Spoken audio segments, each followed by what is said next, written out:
All right, joining us now, Sara Carter, Fox News contributor, investigative reporter, David Schoen, civil rights and criminal defense attorney. Guys, welcome both of you to the program. Thank you. Thank you so much, Sean. All right, Sara, let's start with, we're doing a deep dive. Who is Robert Mueller? Apparently, he is not above reproach. His background tells us a lot about him and the team of partisans that he has surrounded himself with. Well, it also tells us where he's going, right? Because if we look back at the past and we see over and over again cases or his involvement in cases where exculpatory evidence was withheld, both him and Weissman, both Mueller and Weissman, and we see that this is a pattern of behavior, then we have to assume that this is the same kind of pattern that we're going to see in the future. And so that leads me to question how he's going to handle this special counsel investigation into the alleged collusion with President Trump with Russia, which, by the way, the House Intelligence Committee findings, they don't find any evidence of this whatsoever. So where is he going? And when you look at the past, and it's specifically the case in Boston, which is so early on, you're looking at the 1980s, and you see what happened there, how 4 men were wrongly convicted, even though the FBI, then supervised by Mueller, had evidence that these 4 men were not guilty of murder. 3 of them were sitting on death row. The other one was serving life. 2 of them ended up dying in prison before it was overturned in 2007. And then $101 million awarded by the government because of this. But, so much time passed, and there wasn't a lot of people paying attention because what happened in the 1980s? These guys were in prison for so long. The media cycle, of course, goes on. There's new news.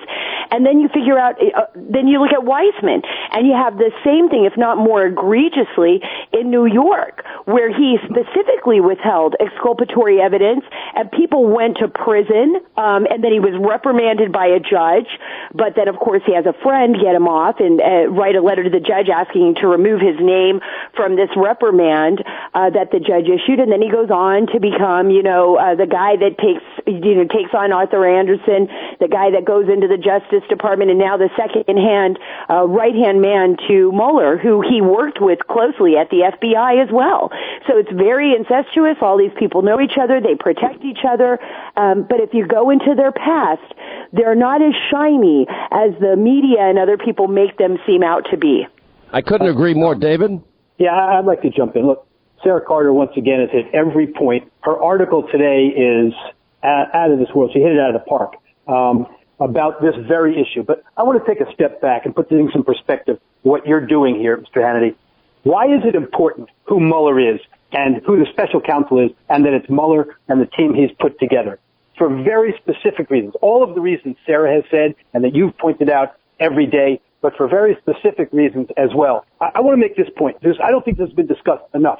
Let's just say, hypothetically, you pick a person to be special counsel who has an agenda, who has this kind of background, who puts together a team of people who hate this president in pure unadulterated hatred, and who hate the election results and want to do something about it outside of the ballot box. Let's say you put together that kind of team, and he's appointed special counsel, puts together that kind of team, and he decides he's got a mission on what he's to investigate, but specifically under the regulations, the federal regulations, 600.4, his jurisdiction is expanded so that he has now the unilateral authority to investigate and prosecute anyone who gets in his way.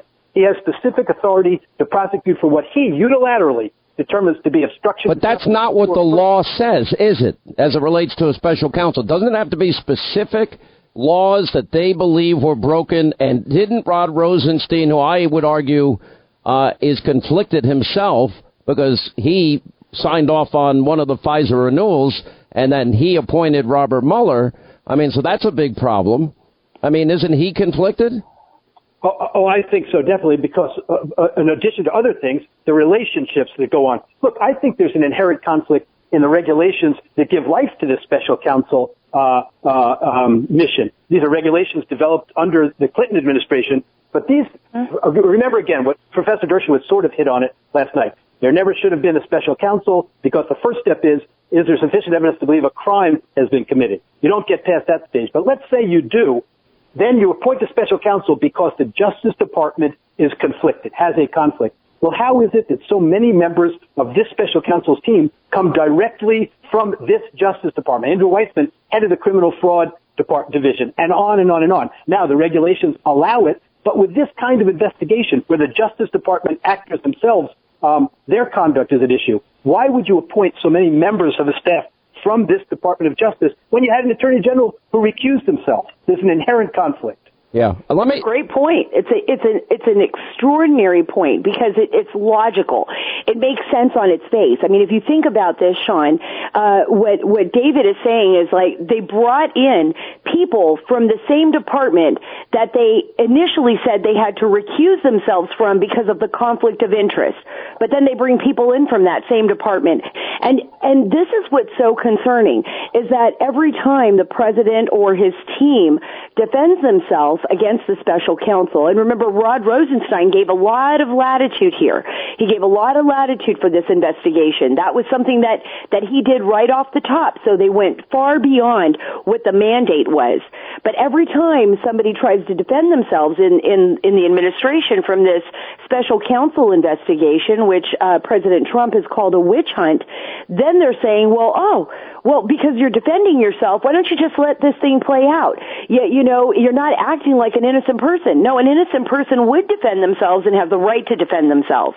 Let me go to your article today, Sarah Carter, and, I think this is really, you outline in great detail here about all of these leaks on as it relates to national security. We were stunned this week. The president no sooner gets off a phone with Vladimir Putin and the entire conversation is leaked. We had 125 leaks in the beginning of his administration, deep state leaks in 126 days. And the leaking hasn't stopped pretty much since. And you outline where the intelligence community, where this is illegal to leak this information. It is illegal, and based on the classification of the documents that the president had, which appeared to be directly leaked. Now, what I'm saying is, with this last conversation with President Putin, the specific lines that were given to the Washington Post, according to my sources, were pulled directly from those documents because they use the same grammatical usage, the same exclamation points, the same boldness. So either the person showed the reporter from the Washington Post these documents, or they read it to them on the phone, which definitely is breaking the law. But look, here you have 1 year where it's been kind of quiet, almost a year, where there haven't been a lot of these major leaks coming out of the White House from the NSC. Now, a lot of my sources believe the leaks did come from the NSC. We don't know who, of course, and we don't even know if the White House counsel has made a referral to the DOJ to investigate this. I have been told there will be an investigation, that the president was very upset about this, because not only does it undermine the White House, it undermines the allies, because as soon as allies start, or other state actors like Russia, start believing that their conversations with the head of state, with the president of the United States, are going to be leaked to the media, they're going to be very tentative about what they're going to say to them on the phone.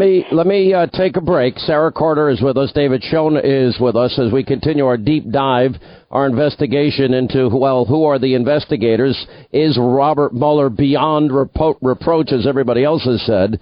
We'll take a break. We'll come back. We'll continue. All right, as we continue with investigative reporter Sarah Carter and also David Shokhan, who is a civil rights criminal defense attorney. David, I want to give you an opportunity to respond to Sarah's column today about how all of these deep state leaks, and we saw a huge leak this week, a conversation the president had with the president of Russia, Vladimir Putin, how lives are endangered in all of this and how it damages national security. It does all of that, and I have to say on a personal level, it's a sick mentality. It's a sick mentality when people are undermining the legitimate interests of our country, and it's a sick mentality when people take glee in the travails that are going on all over the place, I have to say. But if you don't mind, Mr. Anderson, I just want to get back to one other point. This issue has come up now, I know, with Mr. Dowd resigning, et cetera, about different philosophies. Let me say this. I want to make this point very clearly, because you've talked a lot about Mr. Mueller and what their agenda appears to be. I'm going to say this unequivocally. Any person, any lawyer who would counsel Mr. Trump to sit down and meet with Mr. Mueller would have to be absolutely insane and has never really practiced criminal defense work as a criminal defense lawyer should. There could only be two goals. Either it's going to be informational, you're going to convince Mr. Mueller and his team nothing was wrong, or you're going to appease him. Neither one works. You know, Winston Churchill said in 1940, each one hopes that if he feeds the crocodile enough, it will eat him last. I don't think Mr. Trump's agenda can afford to be or ever would be one of appeasement. That's not in his playbook, and it shouldn't be. Convincing Mr. Mueller is out of the question. He has an agenda. The team has an agenda. They're all working together on it, clearly. No doubt. I don't think any of us disagree with one thing you said here. And yeah, I do believe that it is outrageous. We appreciate it. David Schoen, Sara Carter, amazing work. We'll continue this deep dive into the question is Robert Mueller above reproach? Not exactly. And where's the media been in all of this? Our investigation continues.